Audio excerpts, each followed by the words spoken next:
All right, friends, so I'm going to break down the side crow for your Parsva Bakasana. So in our side crow, it's like coming into toe stand. So from chair, drop the hips down and squeeze everything to midline. So really adduct everything together.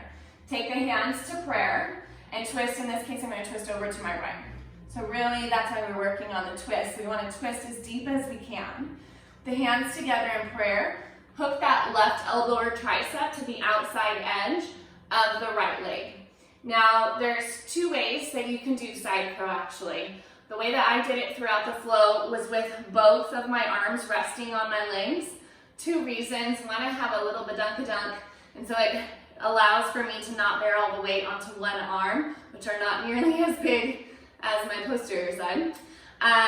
And we did it repeatedly, and I was also talking, so I wanted to have a little bit more stability. And for me to have both arms on my leg, it's more stable because I'm displacing the weight more evenly. However, we can work into just getting the weight of the leg onto one arm, and both are right. It's just practice and what you prefer as well.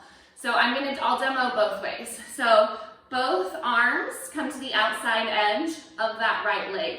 So I'm resting my elbows, pushing them into my glutes as well as into my thigh.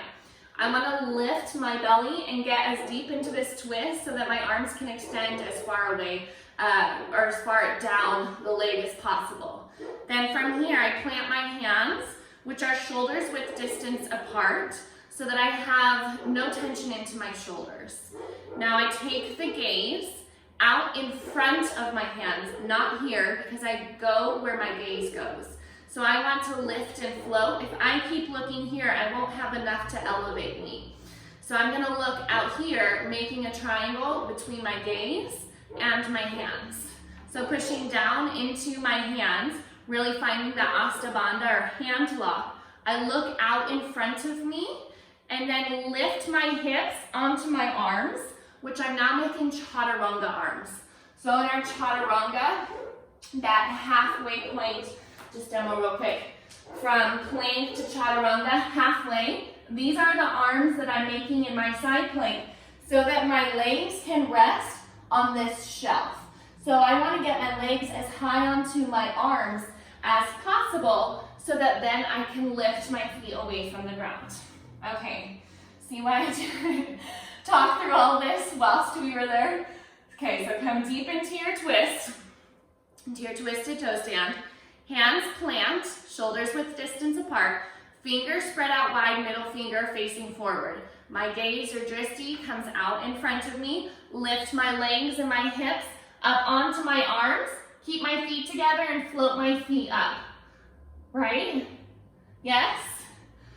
Now we can also, let's see, my sofa that moved is ready for me. So we can also take a pillow or a bolster or a blanket or all of the blankets and make it a little less scary. So this is what I was talking about. So if I take a pillow out there, and this is one of my first times, then when I lift, if my arms lower down, it's not so scary to fall on a pillow, right?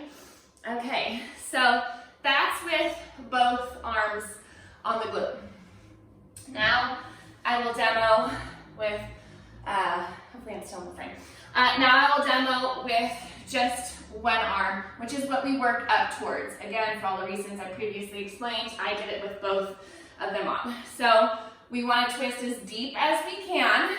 So starting at the belly, twisting over as deep, and then closing that space. That will allow me to get my arms, or arm in this case, as far up the leg as possible. So if I don't have a deep twist, and my elbows up towards my knee, it's going to be very hard to balance the whole weight of my body just by this one pivoting point. However, if I'm able to get it further down the length of my leg, well, now it's going to be easier to balance because now it's more centered in my body, okay? So for the one arm balance side crow, Parsva Bakasana, Same thing, I'm just trying to twist deeper, and then my right elbow is free. So still you want to use your chaturanga arms, pushing them in towards each other, looking out in front. Then I find that balance, lift the legs, and now again my right elbow is free. A little bit more challenging, I find it to be. And then lower back down. I think that's basically it. I'm going to try, I'll demo, actually I'll do this side, I'll do my other side, but so you can see what my legs are doing from that angle since they were behind you before. So same thing, toe stand. Whew, lots of twists this weekend. Twisting over nice and deep, and then either both hands or the one hand come down, and then prep for the chaturanga arms. Squeeze the triceps towards each other. Gaze comes out, lift and flow. So my feet are together and squeezing everything in, trying to breathe. And then lower back down. Yes?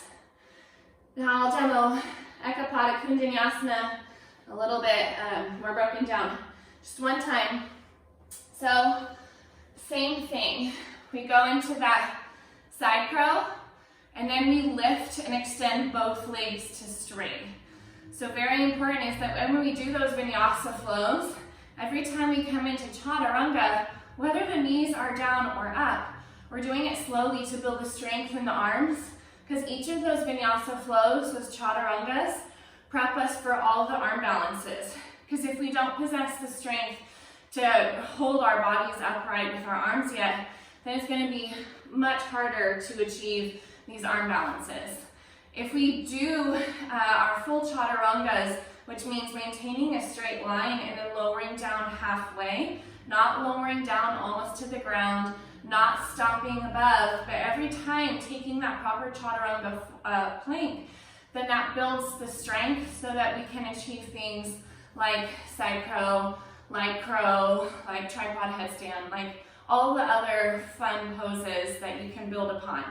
So I'll do EPK one time, and then hopefully that helps you see it maybe a little bit more clearly. Hopefully this instruction helps you, because you definitely want to be safe in your practice, and you want your wrists to be safe too. So neutral wrists all the time, unless you're doing it anyways, most of the time. For side crow and EPK in this case, we'll definitely have those neutral wrists. So I'll be kind of at an angle, I think might be your best vantage point for EPK.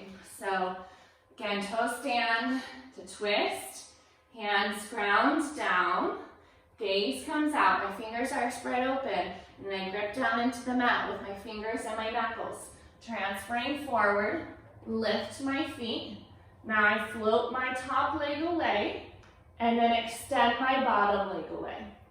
Lifting my chest away from the mat, and then I bring them back together, knees together, feet together, and down onto the mat. Now I want everyone to know that I didn't just decide to try that pose and then it happened. I fell, I came out of the pose without grace. I've done all the things to work up to this. And today it will be different than tomorrow, and every day changes. So don't think that just if you try it one time, it will magically look like what you want it to look like in your mind. It takes practice, and that practice is great. It's how we get good at things. None of us learned how to walk by being born and then boom, we walked. We learned how to crawl first. We fell so many times trying to just stand up. After we fell countless times trying to stand up, then we took one step and fell. One step and fell. One step and fell. You get the point. We didn't just learn how to walk, but now we can all, most of us, a lot of us, can walk on our 2 feet with lots of strength, and we feel really confident in each step that we take because we practiced for so long. So have that same acceptance and forgiveness with yourself when trying these new poses, that it too is a process, and it probably is not going to happen immediately. However, there are people who do it and first time they get it. So not to say it will or will not, just if it doesn't, just know that it's a practice.